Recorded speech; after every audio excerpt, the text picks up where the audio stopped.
Assalamualaikum dan salam sejahtera. Anda sedang menonton program Cerita. Angka yang anda saksikan sebentar tadi adalah angka jangkitan COVID-19 sejak seminggu yang lalu. Tetapi hari ini 4 Mei 2021, hari Selasa, Ketua Pengarah Kesihatan Tan Sri Dr. Nur Hisham Abdullah dalam muat naik di laman Twitternya memaklumkan bahawa hari ini kes positif bagi COVID-19 adalah 3,120 kes, yang sekaligus menjadikan jumlah kumulatif kes positif di seluruh negara sebanyak 420,632 kes. Dan Selangor masih lagi mencatatkan negeri tertinggi yang mencatatkan angka positif iaitu 675 kes, diikuti dengan wilayah Persekutuan diikuti Sarawak 620, Kuala Lumpur 408, Johor 336, kemudian Kelantan 296 dan lain-lain juga negeri.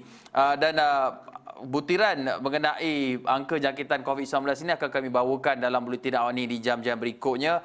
Cuma buat masa sekarang ini, daripada angka yang kita saksikan ini, saya ingin fokuskan kepada negeri Kelantan. Walaupun hari ini angka positifnya 296, tetapi Kelantan berada di tahap yang sangat kritikal apabila dilaporkan bahawa kapasiti hospital di negeri Kelantan telah pun mencapai tahap maksimum, sehingga ada yang mencadangkan untuk penubuhan hospital Medan. Dan perkara itu juga disebutkan oleh Pengarah Jabatan Kesihatan Negeri Kelantan, di mana pihak Jabatan Kesihatan Negeri Kelantan menjangkakan bahawa angka positif COVID-19 di negeri Kelantan ini boleh mencecah 3 angka selama 4 minggu berturut-turut. Maksudnya dia mungkin berterusan sehingga selepas raya nanti. Dan untuk kita memahami apakah cerita di sebalik angka jangkitan di negeri Kelantan ini yang berterusan mencatatkan peningkatan, saya nak bersama dengan Wakil Esra Awani di Kelantan, Fandi Muhammad. Fandi ini adalah wartawan kami yang sangat membumi, boleh pergi ke setiap pelosok di negeri Kelantan dan memahami selok-belok psikik dan juga orang kata apa, denyut nadi rakyat di Kelantan ini. Fandi, kalau kita tengok kenyataan-kenyataan yang dikeluarkan sebelum ini, terutamanya oleh pengarah Jabatan Kesihatan Negeri Kelantan, Dato' Dr. Zani Husin, angka jangkitan ini 3 digit ini akan dijangka berterusan sehingga 3 ke 4 minggu. Dekat mana silapnya, Fandi? Adakah penguasaan yang longgar ataupun kepatuhan terhadap SOP itu yang sedikit kurang? Sebenarnya ada beberapa faktor yang menyumbang kepada peningkatan kes yang begitu mendadak.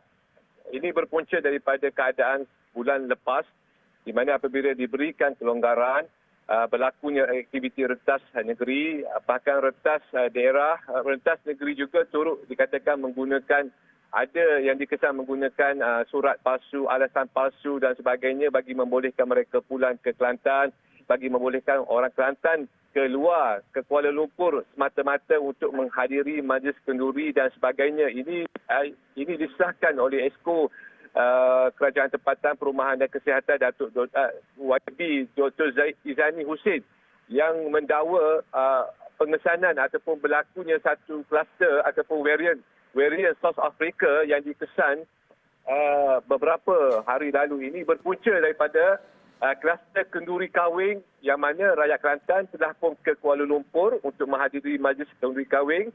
Mereka pula membawa varian tersebut dan berlaku kluster dan juga merebaknya di kawasan Kampung Bunuk, Sarang Burung di Tumpak. Itu salah satu contohnya, Hakim.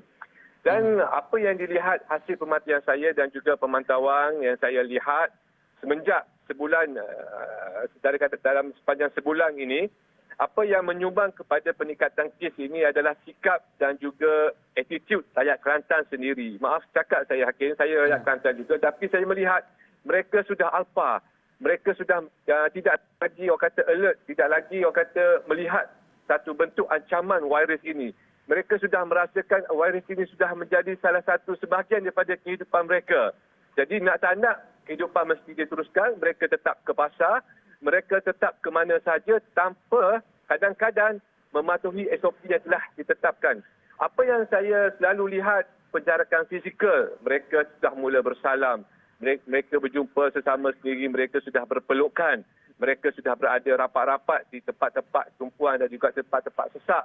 Mereka tidak memakai mask, mereka membawa anak-anak kecil, membawa bayi, membawa batu emas ke tempat-tempat tumpuan dan sebagainya. Dan inilah kealpaan yang dikatakan oleh pihak berkuasa telah pun dipinggirkan, telah pun diabaikan oleh rakyat Kelantan.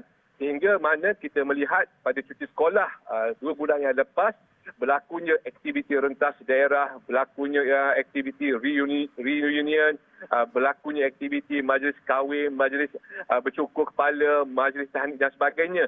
Sehingga kan mereka telah pun melakukan aktiviti tersebut melebihi kapasiti ataupun melebihi jumlah yang ditetapkan oleh pihak berkuasa. Dan kealpaan inilah telah menyebabkan kes itu peningkatan kes itu berlaku secara mendadak. Apatah lagi rakyat Kelantan yang melakukan aktiviti rentas negeri keluar ke Kelantan ini semata-mata untuk menghadiri aktiviti yang tidak begitu penting.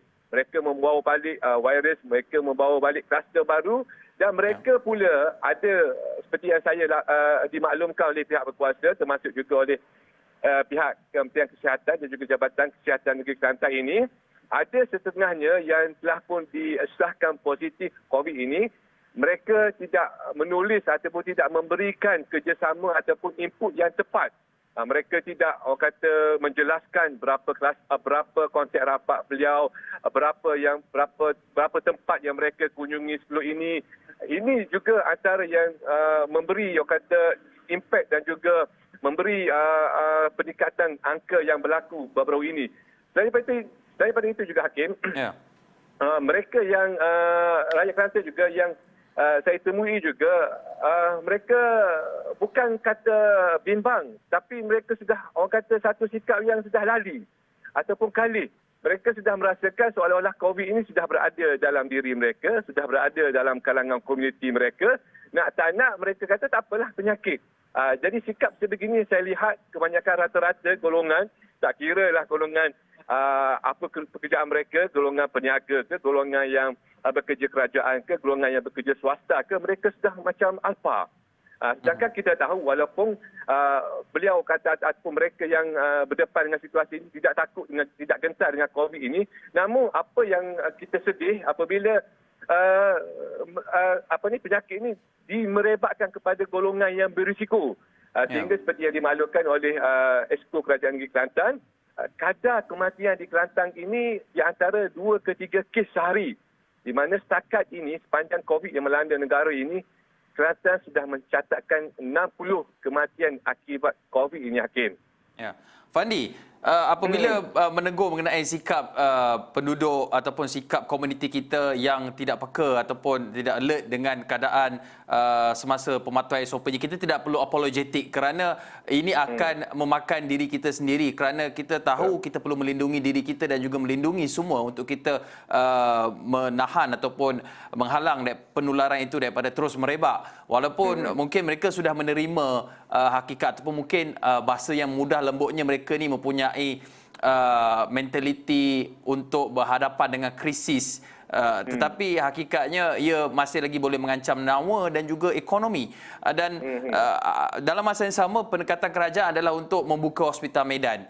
Mungkin Fandi ada butiran lokasinya dan bagaimana keadaan penduduk sekiranya mereka ini terpaksa berkurung semula seperti mana kita lalui pada awal tahun 2020 di mana pergerakan kita sangat-sangat terhad. Adakah mereka mempunyai sumber pendapatan sendiri tambahan? Bagaimana mereka ingin survive? Mereka boleh teruskan mentaliti begitu, tapi bagaimana mereka ingin hidup?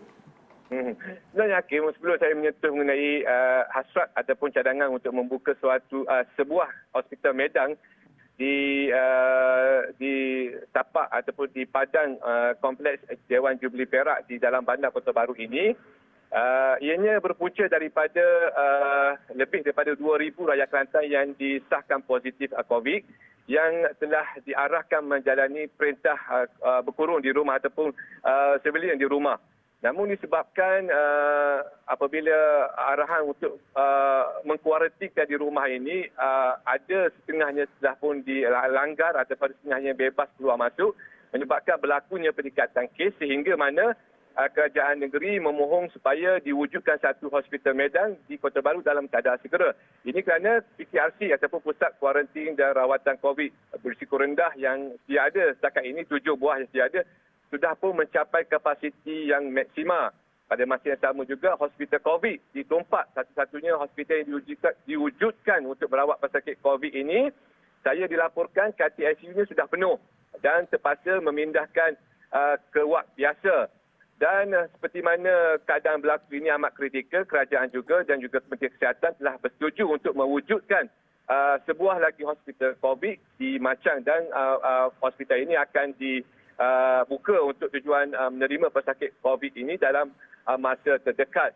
Untuk makluman juga Hakim, saya turut mendengar kata cakap-cakap walaupun tidak rasmi, walaupun sumber walaupun perkara itu tidak disahkan, namun sumber yang saya perolehi ini merupakan sumber yang sahih, di mana saya dimaklumkan kerajaan negeri dan juga pihak berkuasa ada memohon mencadangkan supaya Kelantan dikenakan totally lockdown ataupun perintah kawalan pergerakan 1.0 yang pernah kita alami pada tahun lepas.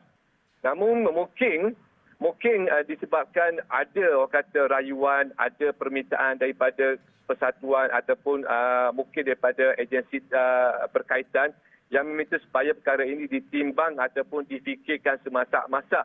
Ini kerana rakyat Kelantan sebahagian besar, kita tahu Hakim, merupakan golongan yang bergantung semata-mata dengan hasil perniagaan, bergantung semata-mata dengan hasil jual beli, bergantung dengan pasar, bergantung dengan aktiviti menjana ekonomi secara harian ini. Jadi apabila dilakukan ataupun dilaksanakan totally lockdown di Kelantan ini, apakah implikasi yang mereka akan hadapi? Sebab kita tahu Hakim, pada perintah kawalan pergerakan yang lepas, pada tahun lepas, di mana PKP secara totally yang dilaksanakan itu telah memberi kesan yang amat mendalam terutamanya kepada golongan pemain industri pelancongan, pemain pembawa bas ekspres, pengusaha bas sekolah, pengusaha kantin, pengusaha kedai makan dan sebagainya, yang mana kita ketahui pada masa itu sebahagian besar peniaga dan pengusaha ini telah pun mengurangkan kos pekerjaan mereka, telah mengurangkan bilangan pekerja mereka, telah membuang pekerja mereka seperti mana yang berlaku di hotel-hotel bajet, di hotel-hotel yang bertaraf 3 dan 4 bintang ini, di mana mereka terpaksa mengecilkan operasi mereka. Jadi mungkin disebabkan atas alasan itu, mungkin dalam masa beberapa hari ini perintah kawalan secara totally lockdown itu tidak diumumkan oleh kerajaan, ataupun mungkin kerajaan masih lagi melihat dan menimbang bagaimana untuk mengatasi masalah pada masa yang sama, masalah kesihatan dan juga masalah untuk mengekalkan ataupun menstabilkan ekonomi di negeri Kelantan ini Hakim.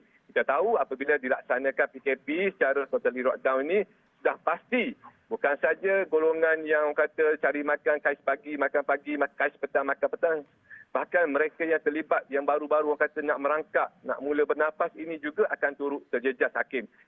Jadi mungkin itu yang dipertimbangkan pada masa ini oleh pihak berkuasa. Namun pada masa yang sama juga, saya melihat Hakim, secara peribadinya saya melihat, berkemungkinan tindakan ataupun option untuk kerajaan memohon supaya dilaksanakan perintah kawalan pergerakan di Kelantan ini, mungkin disebabkan keingkaran ataupun kealpaan rakyat Kelantan sendiri yang tidak melihat begitu seriusnya peningkatan kes COVID di Kelantan ini. Itu yang saya lihat sebenarnya, Kim.